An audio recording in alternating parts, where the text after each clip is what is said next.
5 भजनों के लगातार अभ्यास से आपके जीवन में भारी बदलाव आ सकता है, इस बात पर विचार करें। इन अक्सर अनजान भजनों का उपयोग करने वाले लोगों ने धन सृजन की आसानी का अनुभव किया है। आर्थिक समृद्धि कुछ चुनिंदा लोगों का विशेषाधिकार नहीं है। यह वास्तव में आपके जन्म से बहुत पहले रिकॉर्ड की गई प्राचीन ज्ञान के अनुप्रयोग का परिणाम है। बाइबल पढ़ना अपेक्षाकृत सरल है। कठिनाई इसके पवित्र ग्रंथों में निहित संदेश को समझने में है। यदि आपको इस व्याख्यात्मक कठिनाई का सामना करना पड़ रहा है, तो जान लें कि इसे हल करना एक समृद्ध और धन्य जीवन प्राप्त करने के लिए आवश्यक है। आगे मैं एक सुलभ और समझने योग्य व्याख्या प्रस्तुत करूंगा। तू यह भी प्रभु में आनंदित हो और वह तेरे मन की अभिलाषा तुझे देगा। यह भजन संहिता 37 पद 4 है। हो सकता है कि आपने ध्यान नहीं दिया हो, लेकिन इस पद में वित्तीय और आध्यात्मिक परिवर्तन के सबसे शक्तिशाली रहस्यों में से एक शामिल है जो कभी दर्ज किया गया है। यह पहला भजन था जिसने मुझे धन को एक बिल्कुल नए दृष्टिकोण से देखने की अनुमति दी। यह किसी भी चीज के लिए भीख मांगने के बारे में नहीं है। यह एक गहरी इच्छा, उद्देश्य, विश्वास और कार्रवाई के साथ संरेखित करने के बारे में है। भगवान क्षणिक इच्छाओं को पूरा नहीं करते, वह हृदय की इच्छा को पूरा करते हैं। वह इच्छा जो आपको प्रेरित करती है, बदलती है, आपको नींद से वंचित करती है और आपको आंतरिक रूप से खा जाती है।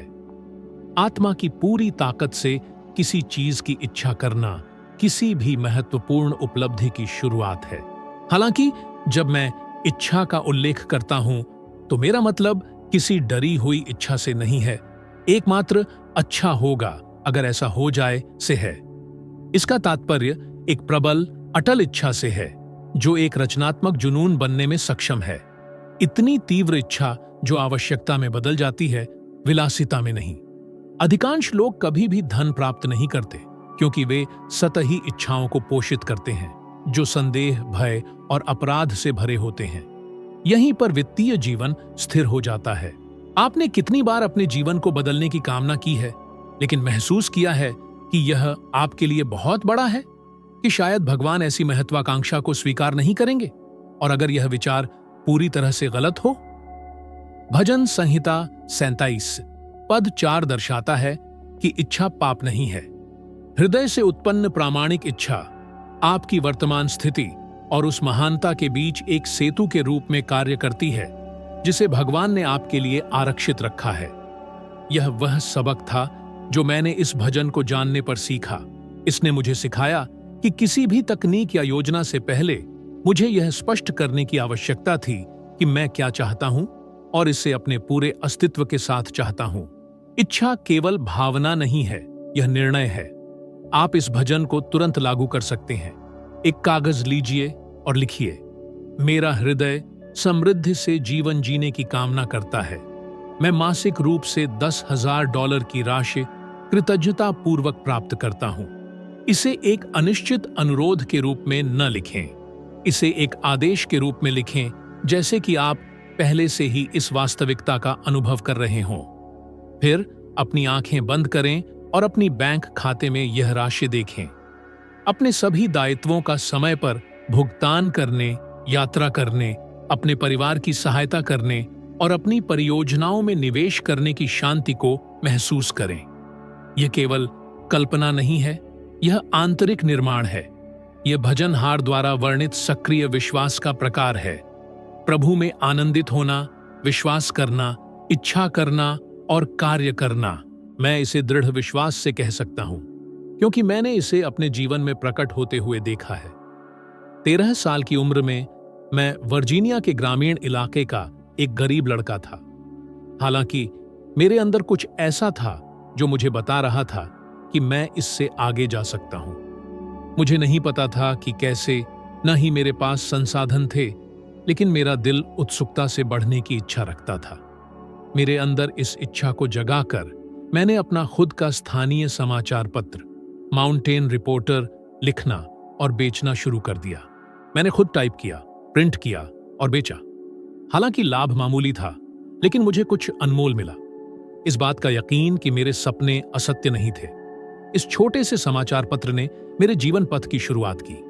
और जानते हैं कि मुझे किसने प्रेरित किया? ठीक वही जो भजन संहिता 37 पद 4 वर्णित करता है। मैंने इस प्रक्रिया में आनंद लिया, मैंने जोश से लिखा, मैंने विश्वास के साथ काम किया। बिना जाने उस इच्छा ने मुझे एंड्रयू कार्नेगी, दुनिया के सबसे अमीर लोगों में से एक, के पास ले गया, जिसने मुझे मेरे जीवन की सबसे बड़ी चुनौती दी। उस समय के प्रमुख करोड़पतियों की सफलता के रहस्यों का अध्ययन और दस्तावेजीकरण करना। अपना मार्ग यहोवा के हाथ में दे, उस पर भरोसा कर और वह करेगा। यह भजन संहिता 37 पद 5 है। यह आपको संदेह करने के लिए आमंत्रित नहीं करता है। यह नहीं कहता सौंप दो लेकिन डरते रहो।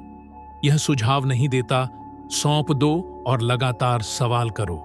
यह स्पष्ट रूप से कहता है सौंप दो और विश्वास करो। यही कुंजी है, अटूट विश्वास। शायद यह उन लोगों के लिए सबसे बड़ी कठिनाई है जिन्होंने कोशिश की है, असफल हुए हैं, फिर से कोशिश की है, फिर से असफल हुए हैं और अब पूरी तरह से समर्पित होने से डरते हैं। सच्चाई यह है कि अधिकांश लोग अपनी ही सांस पर भरोसा नहीं करते। वे तनाव में रहते हैं, संदिग्ध होते हैं, सबसे बुरे की उम्मीद करते हैं। और जब समृद्ध होने का अवसर आता है तो वे इस तरह के विचारों से भर जाते हैं। क्या यह सही होगा? क्या यह कोई धोखा है? क्या मैं फिर से खुद को धोखा दूंगा? लेकिन भजन स्पष्ट है, विश्वास करो। और अगर आप अपने आप पर विश्वास नहीं कर सकते तो किसी बड़ी चीज पर विश्वास करना शुरू करें। अधिकांश जीवन में जो कमी होती है वह प्रतिभा या अवसर नहीं, बल्कि विश्वास है। सच्चा विश्वास, वह जो बाहरी संकेतों पर निर्भर नहीं करता है, वह जो तब भी कायम रहता है जब कुछ भी काम नहीं करता है, वह जो आपको कार्य करने के लिए प्रेरित करता है, भले ही सब कुछ विपरीत संकेत दे रहा हो। विश्वास निष्क्रिय रूप से प्रतीक्षा करना नहीं है। विश्वास निर्णय लेना, कार्य करना और दृढ़ रहना है, क्योंकि आपके हृदय में यह पहले ही पूरा हो चुका है। और यहां एक सरल लेकिन शक्तिशाली अभ्यास आता है, दावे। मानव मन ढलने योग्य है। यह वही दोहराता है जो सुनता है। यह उस पर विश्वास करता है जो सुदृढ़ होता है।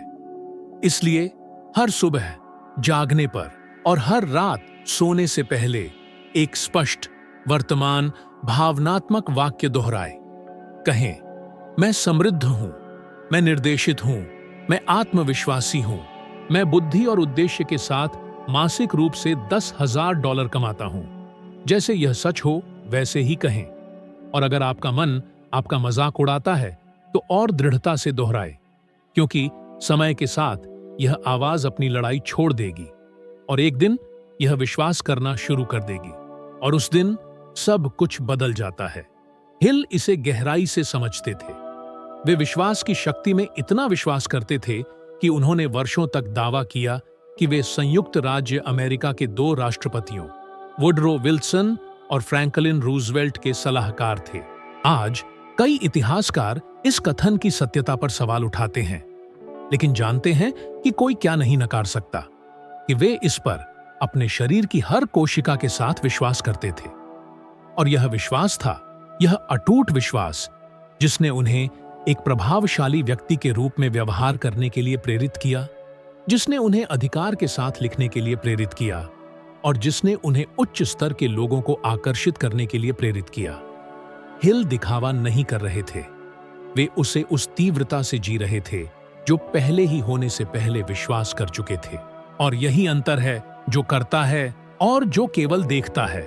अटूट विश्वास में न केवल आपकी भावनाओं को बल्कि आपके द्वारा उत्सर्जित होने वाली चीजों को भी आकार देने की शक्ति है।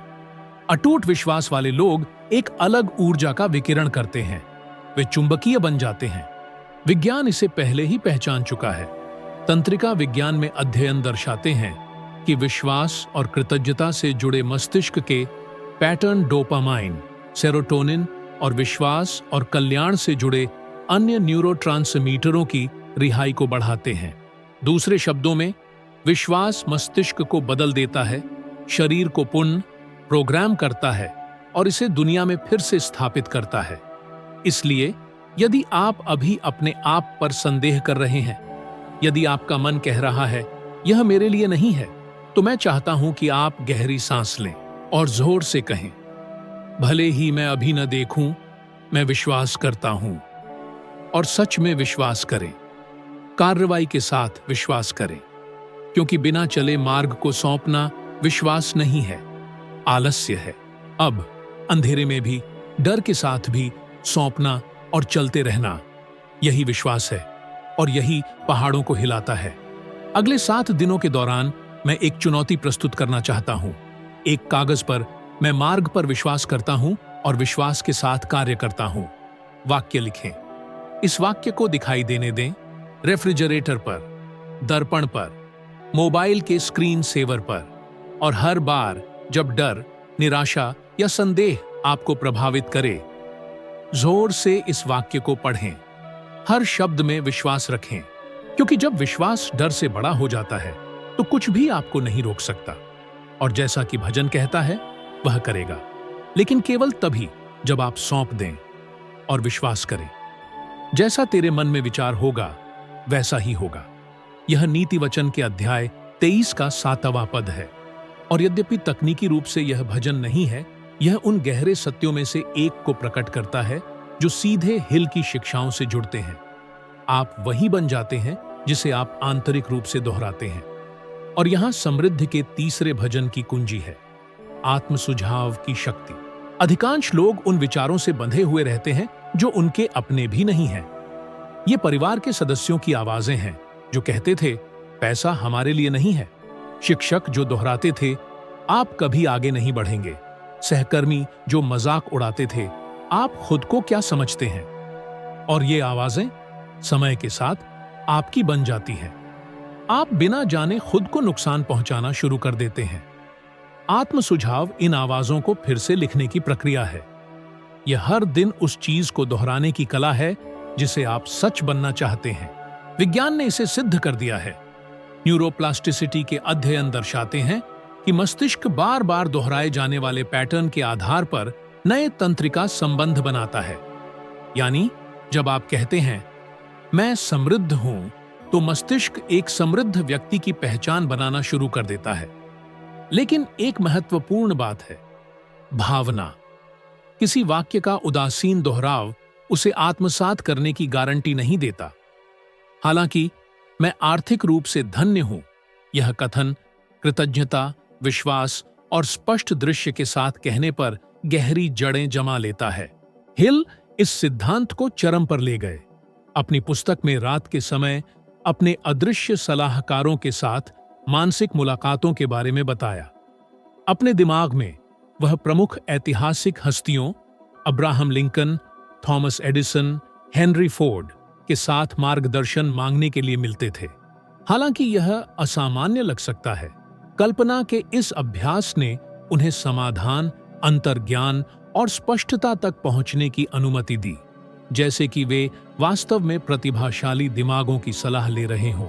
दिलचस्प बात यह है कि समय के साथ मानसिक उत्तर इतने स्पष्ट हो गए कि वह लगभग उन आकृतियों की शारीरिक उपस्थिति में विश्वास करने लगा। और शायद ऐसा ही था, क्योंकि विश्वास ऐसे अनुभवों को आकार देता है जो वास्तविकता के समान दिखते हैं। एक सरलीकृत तरीका है कि 3 कथन चुनें, जैसे मैं समृद्ध होने के योग्य हूं, पैसा अप्रत्याशित तरीकों से मेरे पास आता है, मुझे सही अवसरों तक पहुंचाया जाता है। उन्हें लिख लीजिए और उन्हें दिखाई देने वाले स्थानों पर लगा दीजिए। बाथरूम का आईना, रेफ्रिजरेटर, मोबाइल। सुबह और रात में उन्हें जोर से पढ़िए, लेकिन केवल पढ़िए नहीं, महसूस कीजिए। आंखें बंद करें और कल्पना करें, वांछित बैंक बैलेंस, बच्चों की मुस्कान, नया घर, आंतरिक शांति। यह क्रिया में विश्वास है। मानसिक पुण्य, प्रोग्रामिंग। अगर आपका मन विरोध करता है, यह तर्क देते हुए कि यह मूर्खता है, तो याद रखें कि इसे वर्षों तक छोटा सोचने के लिए वातानुकूलित किया गया है। यह प्रतिरोध पुरानी मान्यताओं की प्रणाली को बनाए रखने की कोशिश करता है। हालांकि कुछ हफ्तों के लगातार प्रयास के बाद सूक्ष्म परिवर्तन दिखाई देंगे। मुद्रा, आवाज में सुधार और दूसरों की ओर से एक अलग धारणा। इससे भी महत्वपूर्ण बात, पहले अनदेखे अवसर सामने आएंगे। आप वही बन जाते हैं जो आप कल्पना करते हैं। यदि कमी, कर्ज और सीमाएं आपके दिमाग में हैं, तो आपका जीवन इसे दर्शाएगा। लेकिन प्रचुरता, स्वतंत्रता और प्रभाव की कल्पना करने और इसे रोज भावना के साथ दोहराने की हिम्मत करके वास्तविकता जवाब देगी। जादुई रूप से नहीं, बल्कि आंतरिक परिवर्तनों के माध्यम से जो ठोस कार्रवाई उत्पन्न करते हैं और ये संचित भाग्य को बदलते हैं। अगले 7 दिनों में मैं आपको इस अभ्यास को करने की चुनौती देता हूं। अपने कथन चुनें, 3 मिनट का सुबह और रात का रिवाज बनाएं। देखें कि आपका मन कैसे उस चीज के साथ संरेखित होता है जो पहले असंभव लगती थी। जैसा कि श्लोक कहता है, जैसा तुम अपने हृदय में सोचोगे वैसे ही तुम बनोगे। यह एक रूपक नहीं है, बल्कि एक अदृश्य नियम है जो विश्वास करने वालों को नियंत्रित करता है। कितना अच्छा और सुहावना है कि भाई एकता में रहते हैं। भजन संहिता 133 पद 1। यह भजन समृद्धि की तलाश में अक्सर अनदेखा किए जाने वाले सिद्धांत को प्रकट करता है। एकता की शक्ति। यह केवल अच्छा व्यवहार नहीं है, बल्कि बड़े सोचने वाले लोगों के साथ खुद को जोड़ना है, अपने मानसिक स्तर को ऊंचा उठाना और भविष्य के समान दृष्टिकोण को साझा करना है। एक अदृश्य ऊर्जा सक्रिय हो जाती है जब 2 या 2 से अधिक दिमाग एक सामान्य उद्देश्य से जुड़ते हैं। नेपोलियन हिल ने इसे मास्टरमाइंड कहा, जो संरेखित दिमागों का एक गठबंधन है जहां संपूर्ण भागों के योग से अधिक होता है। बहुत से लोग अलग थलग होकर समृद्ध होने की कोशिश करते हैं, विचारों, सपनों और कठिनाइयों को छिपाते हैं, जैसे कि उन्हें साझा करना कमजोरी है। यह अहंकार का एक जाल है। अलगाव एक मौन जेल है जो उत्साह, रचनात्मकता और साहस को खा जाती है। अकेले चलने वाला अधिक जल्दी थक जाता है, जो सहारा लेता है वह अधिक आगे बढ़ता है। उन लोगों से जुड़ने पर जो विकास में समान विश्वास साझा करते हैं, आप ऊर्जा के एक प्रवाह तक पहुंच प्राप्त करते हैं जो आपकी शक्तियों को नवीनीकृत करता है, आपके दृष्टिकोण का विस्तार करता है और आपके परिणामों को तेज करता है। विज्ञान इसकी पुष्टि करता है।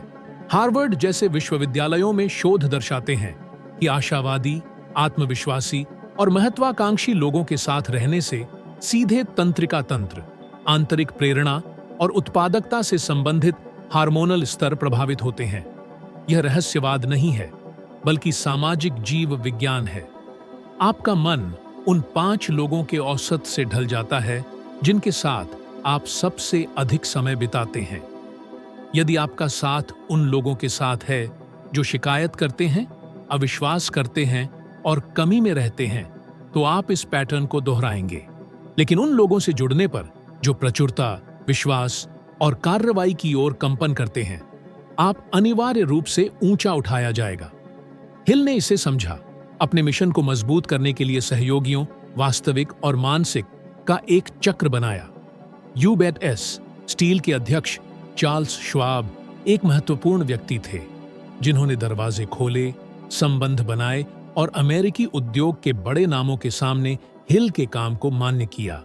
इस समर्थन के बिना उनकी परियोजना विफल हो जाती। जब बड़े विचार एक ही दृष्टि के प्रति प्रतिबद्ध अन्य दिमागों में जड़ें जमा लेते हैं, तो वे फलते फूलते हैं। यदि आपके पास अपने लक्ष्यों, चुनौतियों और उपलब्धियों को साझा करने के लिए कोई नहीं है, तो अपनी खुद की शक्ति का समूह बनाना शुरू करें। यह एक दोस्त, परिवार का सदस्य, सहकर्मी या आभासी संपर्क हो सकता है। अपने लक्ष्यों को साझा करें, जैसे मैं $10,000 प्रति माह की आय चाहता हूं और मैं इसके लिए प्रतिबद्ध हूं। इस व्यक्ति को अपने साथ चलने के लिए आमंत्रित करें। उसका प्रारंभिक विश्वास मायने नहीं रखता। महत्वपूर्ण बात यह है कि ऐसा माहौल बनाना है जहां यह विश्वास पनप सके। अपने परिणामों में तेजी लाने के लिए एक सार्वजनिक प्रतिबद्धता बनाएं। लिखें, पोस्ट करें या घोषणा करें, मैं एक समृद्ध व्यक्ति बन रहा हूं और मैं उन अन्य लोगों से जुड़ रहा हूं जो यही चाहते हैं। यह घोषणा भावनात्मक जिम्मेदारी को सक्रिय करती है, जिससे आप निराश न होने और दूसरों को निराश न करने के लिए अधिक इच्छुक हो जाते हैं। अगले 7 दिनों में विकास की साझेदारी बनाने के लिए किसी को खोजें। एक स्पष्ट लक्ष्य साझा करें। विचारों, समर्थन और रणनीतियों पर चर्चा करने के लिए साप्ताहिक बैठकें निर्धारित करें। यदि कोई भी निमंत्रण स्वीकार नहीं करता है तो इसे अकेले करें। पत्र लिखें, ऑडियो रिकॉर्ड करें, अपनी प्रतिबद्धता बनाए रखें। भजन के अनुसार जब मन मिलते हैं तो कुछ अच्छा, सुहावना और चमत्कारिक होता है।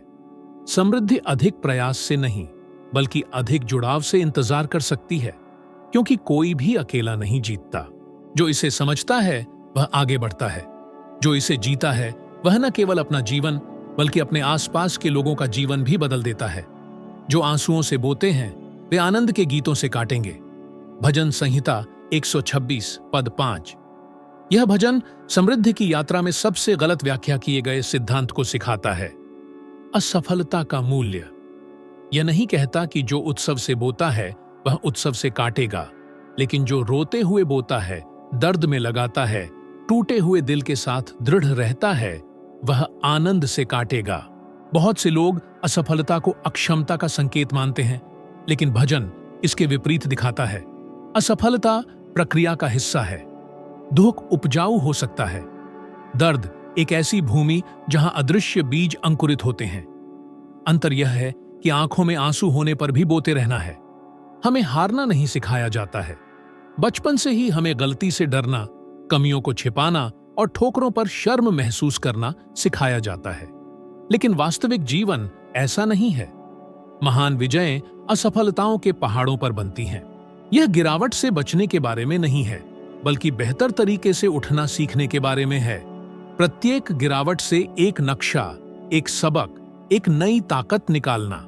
यह दर्द को रोमांटिक नहीं बनाता है, लेकिन इसका पुनर्मूल्यांकन करता है, यह समझते हुए कि विकास के लिए घर्षण की आवश्यकता होती है।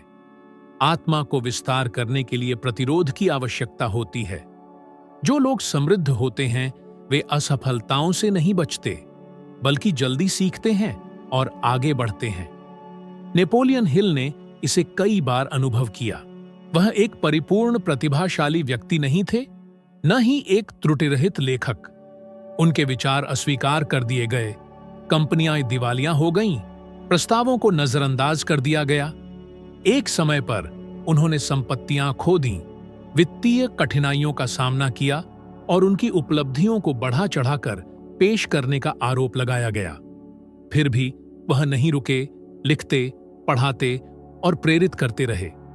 वह जानते थे कि कटाई बुआई के समय में नहीं होती है, और यह कि ध्यान, विश्वास और कार्रवाई को बनाए रखते हुए आंसुओं के साथ भी आनंद आएगा। जो जीत चुके हैं उनकी प्रशंसा करना आसान है, लेकिन प्रक्रिया में खुद को देखना मुश्किल है। आपकी कहानी इस प्रक्रिया में लिखी गई है। यदि आप कठिन समय से गुजर रहे हैं, यदि आपने पैसा, समय या अवसर खो दिया है, तो जान लें कि आप अभी भी बो रहे हैं। एकमात्र चीज जो आप खो नहीं सकते वह है जारी रखने की इच्छा।